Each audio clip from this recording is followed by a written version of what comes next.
अस्सलाम वालेकुम नाज़रीन, मैं हूं आपका होस्ट वसीम चौधरी।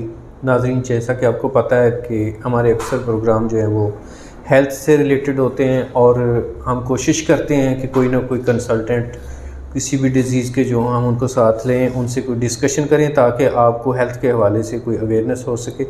तो आज हमारे साथ मौजूद हैं डॉक्टर अबैदुर्रहमान साहब, जो कि नेफ्रोलॉजिस्ट हैं और किडनी ट्रांसप्लांट फिजिशियन हैं। तो डॉक्टर साहब के साथ हम मुमताज़ सर्चिमेट हॉस्पिटल बेहाड़ी में इस वक्त बैठे हैं। तो मैं चाहूँगा कि डॉक्टर साहब से जो मज़ीद हम जानना चाहें। अस्सलाम वालेकुम डॉक्टर साहब। वालेकुम सलाम। सर, आप माशाल्लाह नेफ्रोलॉजिस्ट हैं। मैं चाहूँगा कि सबसे पहले तो मेरे नाज़रीन को आप थोड़ा ये डिफ़ाइन कर दीजिए कि नेफ्रोलॉजी क्या होती है और नेफ्रोलॉजिस्ट डेफिनेटली वो तो जो आप उससे जो कंसल्टेंट है, तो थोड़ा ये क्लियर कर दीजिए जो है ना हमारे नाज़रीन को कि नेफ्रोलॉजी क्या होती है। जी, बहुत शुक्रिया वसीम साहब। थोड़ा सा मैं बता दूं अपने बारे में, आपने भी इंट्रोडक्शन करवा दी है। मैं as a consultant nephrologist DHP hospital बिहाड़ी में काम कर रहा हूँ और मैं इसके अलावा प्राइवेटली मुमताज़ सर्जिमेट में बैठ रहा हूँ 3 दिन, मंडे ट्यूसडे वेडनेसडे, और इसके अलावा थर्सडे सैटरडे एंड संडे में बुरेवाला में दीन मेडिकल कॉम्प्लेक्स में। ठीक है। अच्छा, नेफ्रोलॉजी थोड़ा सा न्यू फील्ड है और लोग इसके बारे में बहुत ज़्यादा जानते भी नहीं हैं। जी, इसीलिए मैं जी बिल्कुल। और मेरे ख्याल में जितने भी गुर्दे के अमराज हैं वो डायरेक्टली लिंक्ड है नेफ्रोलॉजिस्ट के साथ। अगर कोई भी आपको गुर्दे का प्रॉब्लम हो रहा है और अगर जिस तरह के क्रेटिनिन एक गुर्दे का एक टेस्ट होता है, अगर वो ज़्यादा हो रहा है तो या अगर आपको पेशाब में कोई मसला आ रहा है, पेशाब में झाग आ रही है या इवन आपको बार बार पथरियाँ बन रही हैं, तो इन सब चीज़ों को देखते हुए आपने फ़ौरन सबसे पहले जो भी आपके करीबी नेफ्रोलॉजिस्ट हैं उनको फ़ौरन कंसल्ट करना है ताकि वो टाइमली इसकी तशख़ीस कर सकें और आपका प्रॉपर जो है वो इलाज हो सके। ठीक है, मतलब ये कि आपकी जो कंसल्टेंसी है वो स्पेशली गुर्दा के हवाले से। जी बिल्कुल, गुर्दा। और आप किडनी ट्रांसप्लांट फिजिशियन भी हैं जो गुर्दा तब्दील करने के जो वो भी। अच्छा डॉक्टर साहब, बहुत सारी काजेज़ हैं हमारे कहने की, स्पेशली रूरल एरियाज़ में हमारे किडनी जो प्रॉब्लम्स आती हैं, हमें जो डिज़ीज़ होती हैं, तो मैं चाहूँगा कि हमारे नाज़रीन को थोड़ा ये बताइएगा कि कॉमन क्या क्या डिज़ीज़ होती हैं जो आपके पास पेशेंट रिपोर्ट होते हैं रूटीन में। कौन कौन सी जो किडनी की डिज़ीज़ होती हैं गुर्दा की जो आपके पास पेशेंट रिपोर्ट होते हैं? देखें, आजकल गुर्दे के मरीज़ों की तादाद में बहुत ज़्यादा इजाफा हो रहा है। दिन ब दिन ये तादाद बढ़ती जा रही है और उसकी बहुत बड़ी वजह जो है वो मेरे ख्याल में लैक ऑफ अवेयरनेस है। लोगों को बीमारियों के बारे में चूँकि बहुत ज़्यादा नॉलेज नहीं है, तो इसलिए वो जब बिल्कुल एंड स्टेज पे बीमारी चली जाती है तो उस वक्त वो डॉक्टर या हॉस्पिटल की तरफ जाते हैं। तो सबसे कॉमन बीमारी जो है वो गुर्दे की वो शुगर की वजह से है। ठीक है। जैसे कि हम सबको ही पता है, एक आम आदमी को भी पता है कि शुगर का मर्ज़ बढ़ता जा रहा है। तो ये मर्ज़ जो है ये बाकी अज़ा के साथ साथ गुर्दे को भी मुतासर करता है। तो सबसे जो कॉमन चीज़ है वो है शुगर। अगर हम शुगर को कंट्रोल नहीं करेंगे तो अल्टीमेटली वो गुर्दों को डैमेज करेगी। यानी कि आपके कहने का मकसद जो शुगर की डिजीज़ आ रही है उसमें सबसे ज़्यादा जो रेट है वो शुगर की वजह से। गुर्दे की बीमारी में सबसे कॉमन जो एक रीज़न या काज है वो शुगर है। और अगर हमारी फैमिली में अगर कोई किसी पर्सन की फैमिली में अगर उसके माँ बाप या बहन भाई को शुगर है और उसको साथ में गुर्दे का मसला भी है, तो उस पर्सन में, उस अफेक्टेड पर्सन में गुर्दे की बीमारी होने का चांस बहुत ज़्यादा बढ़ जाएगा एक आम आदमी की निस्बत। यानी कि विरासती तौर पर। जी बिल्कुल इसका चांस बढ़ जाएगा। और उसके अलावा ब्लड प्रेशर एक बहुत बड़ा कॉमन कॉज है। ब्लड प्रेशर हाई रहने से भी गुर्दा डैमेज होता है और बहुत दफ़ा तो ऐसे होता है कि गुर्दे की ख़राबी ऑलरेडी चल चुकी होती है और उसकी वजह से ब्लड प्रेशर हाई होना शुरू हो जाता है। जी बिल्कुल। और इसके अलावा कुछ गुर्दे के अंदर कुछ अपनी बीमारियां पैदा हो जाती हैं जिसको हम ग्लोमेरुलोनेफ्राइटिस बोलते हैं। उसमें पेशाब के अंदर झाग वगैरह आना शुरू हो जाती है, खून आना शुरू हो जाता है। वो भी एक बहुत बड़ी वजह है गुर्दे ख़राब करने की। इसके अलावा पथरियाँ गुर्दे की जो हैं वो गुर्दा ख़राब कर सकती हैं। और जो हम आजकल एक बहुत कॉमन ट्रेंड है सेल्फ मेडिकेशन का, कि हम लोग खुद ही दवाइयाँ तजवीज़ करते हैं या कोएक्स या अताई डॉक्टरों के पास जाते हैं, तो उसमें हम दर्द की जो दवाइयाँ बहुत ज़्यादा इस्तेमाल कर रहे हैं, पेन किलर। जी बिल्कुल, पेन किलर्स वो भी एक बहुत बड़ा आजकल कॉज है इसको ख़राब करने का।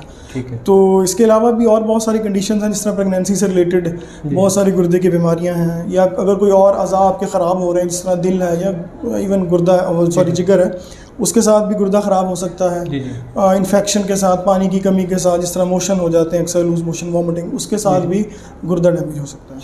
अच्छा डॉक्टर साहब, जैसे अभी आपने पानी की कमी या उसका होता है मोशन वगैरह लगते हैं, तो इसमें जो हमारा इस वक्त जो पानी है हमारा, क्योंकि वो काफ़ी ज़्यादा आलूदा है, जो हमारा ज़मीनी पानी है वो भी काफ़ी ज़्यादा आलूदा है।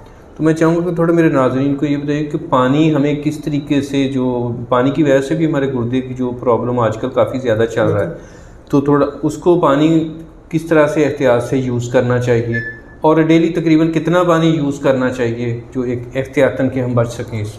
बिल्कुल जी, हमारा चूँकि हम एक गर्म इलाके में रहते हैं और अक्सर हम लोगों को पानी की कमी रहती है। जी जी। तो पानी का एक बहुत अहम रोल है, पानी का इस्तेमाल हमें ज़्यादा करना चाहिए और 3 लीटर से ज़्यादा ही हमें पानी पीना चाहिए, ख़ासतौर पे गर्मियों के मौसम में। ठीक है। हमें अपने पेशाब का रंग देख के ख़ुद ही मॉनिटर करना चाहिए कि हमारे अंदर पानी की कमी तो नहीं हो रही। तो अगर हम बहुत ज़्यादा गाढ़े रंग का, पीले रंग का पेशाब अगर हमें आ रहा है तो इसका मतलब है कि हम पानी कम पी रहे हैं। तो पानी ज़्यादा पिएँ ताकि पथरी बनने के जो चांसेस हैं वो कम रहें। बाकी ज़ाहिर है साफ़ पानी तो बहुत ज़रूरी है हमारी हेल्थ के लिए। उसमें अगर पानी साफ़ नहीं है, उसमें बहुत ज़्यादा इम्प्योरिटीज़ या अदर सब्सटेंसेस शामिल हैं तो वो भी गुर्दों को डैमेज करते हैं, वो पथरी बनने का काज भी बनते हैं। ठीक है, और हमारे स्टमक को भी डिस्टर्ब कर सकते हैं। तो मतलब साफ़ पानी बहुत ज़रूरी है गुर्दे की अच्छी हेल्थ के लिए। यानी कि इसके लिए इससे एक बात ये भी समझ में आई कि अभी आपने बात की है कि पानी अगर हम ज़्यादा पीते हैं तो चूँकि गुर्दा जो है वो साथ साथ जो है वो वर्किंग में, तो उसमें पथरी बनने के जो चांसेस वो मिनिमम रह जाते हैं, कम रह जाते हैं। यानी कि पथरी से हम पानी ज़्यादा पीकर पथरी से हम बच सकते हैं, पथरी के अमल को स्लो कर सकते हैं या उससे बच सकते हैं, उससे बच सकते हैं।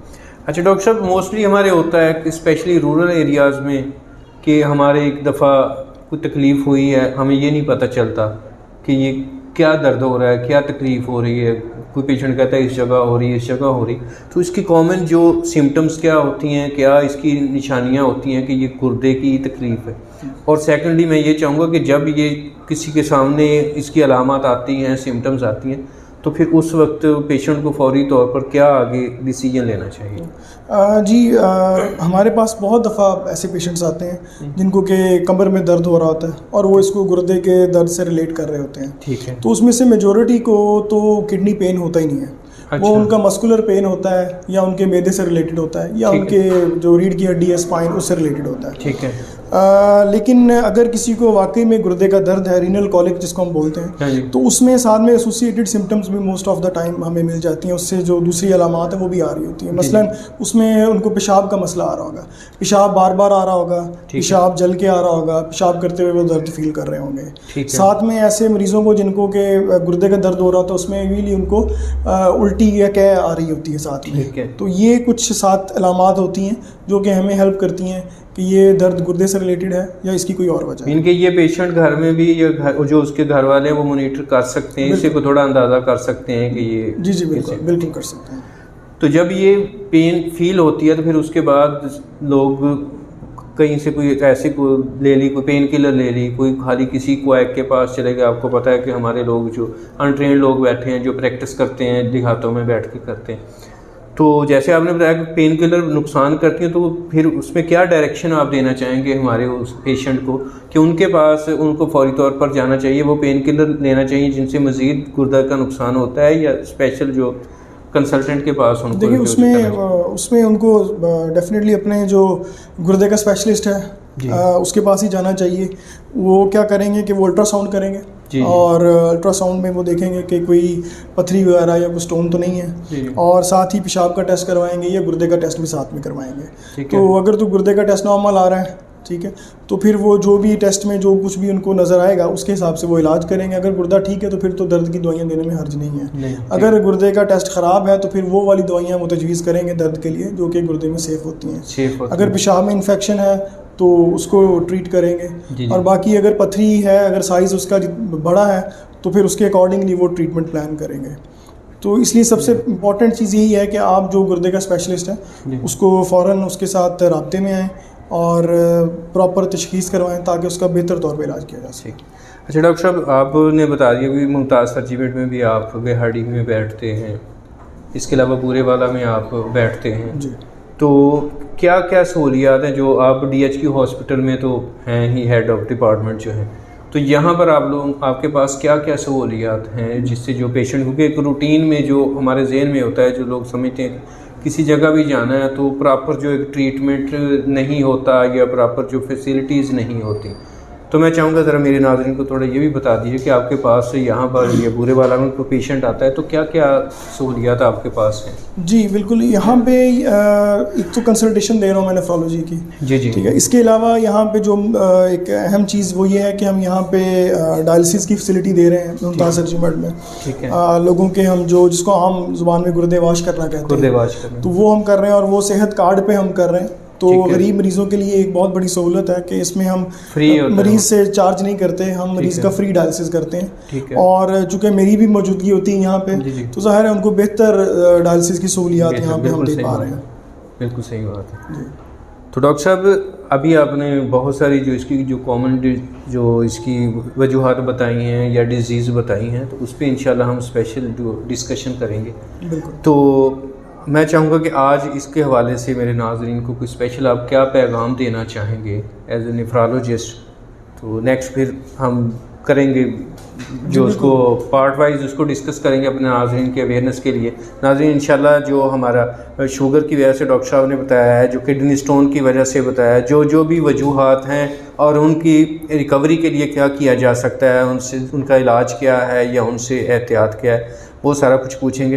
तो एक तो मैं चाहूँगा कि थोड़ा सा आप मेरे नाज़रीन को ये बता दीजिए कि रूटीन की जो कॉमन डिजीज़ हैं उनसे बचने के लिए कोई एहतियाती तदाबीर रूटीन में क्या की जा सकती है। सेकंड ये है कि मेरे नाज़रीन को क्या पैगाम देना चाहेंगे आप? जी बिल्कुल, जैसे मैंने कहा कि जो बहुत कॉमन बीमारी हैं जो कि गुर्दे को डैमेज करती हैं, हमें उनके बारे में केयरफुल रहना चाहिए। ठीक है। उनके बारे में कॉन्शियस होना चाहिए और उसको टाइम से तशख़ीस करनी चाहिए। शुगर को ही ले लें, अगर हम अपने रेगुलर टेस्ट करवाते रहेंगे और चेकअप करवाते रहेंगे तो ज़ाहिर है हम शुगर को बहुत अर्ली स्टेजेस पे ही डायग्नोज कर लेंगे और गुर्दे की बीमारी को भी हम बचा सकते हैं। इसी तरह अगर आपको कोई पेशाब में प्रॉब्लम आ रहा है या अगर आपको कोई ऐसी अलामात आ रही हैं जो कि मैंने आपको बताई हैं, तो उसमें भी ये है कि आप फ़ौरन अपने डॉक्टर को कंसल्ट करें, नेफ्रोलॉजिस्ट को मिलें, ताकि वो प्रॉपर टेस्ट वगैरह करवा सके आपके और तशख़ीस कर सके। तो बस यही मेरी नाज़रीन से रिक्वेस्ट है कि अपनी सेहत का ख्याल रखें, क्योंकि सबसे इम्पॉर्टेंट चीज़ अर्ली डायग्नोसिस है। अगर हम कर पाएंगे तो फिर ही हम बीमारियों को नेक्स्ट जो एडवांस्ड स्टेज है उससे बचा सकते हैं। ये बहुत शुक्रिया डॉक्टर साहब। नाज़रीन, अभी डॉक्टर अबैदुर रहमान साहब नेफ्रोलॉजिस्ट हमारे साथ थे। आपने उनसे एक इंट्रोडक्टरी प्रोग्राम, आज का हमारा एक तारफ़ी प्रोग्राम था। इंशाल्लाह ये आपकी अवेयरनेस के लिए हमारा सिलसिला जारी रहेगा। तो जो अभी डॉक्टर साहब ने जो कुछ बताया है हमें इब्तदाई स्टेज पे, हमारे लिए ज़रूरी है कि हम उस पर अमल करें और उसको देखें। डॉक्टर साहब का नंबर और डॉक्टर साहब के हॉस्पिटल्स का नंबर जो है हमारी स्क्रीन पे आपके सामने ब्लिंक कर रहा है। जब भी आपको कोई भी मसला हो, कोई डिस्कशन करनी हो, आपने मशावरत करनी हो, तो आप इन नंबर्स पर डॉक्टर साहब से रब्ता करके डॉक्टर साहब से टाइम लेके आप डॉक्टर साहब से मिल सकते हैं, अपना ट्रीटमेंट करवा सकते हैं। अल्लाह ताला की ज़ात आप सबको अपनी हिफ्ज़ व अमान में रखे। मुझे और डॉक्टर अबैदुर रहमान साहब नेफ्रोलॉजिस्ट को इजाज़त दीजिए। अल्लाह हाफ़िज़।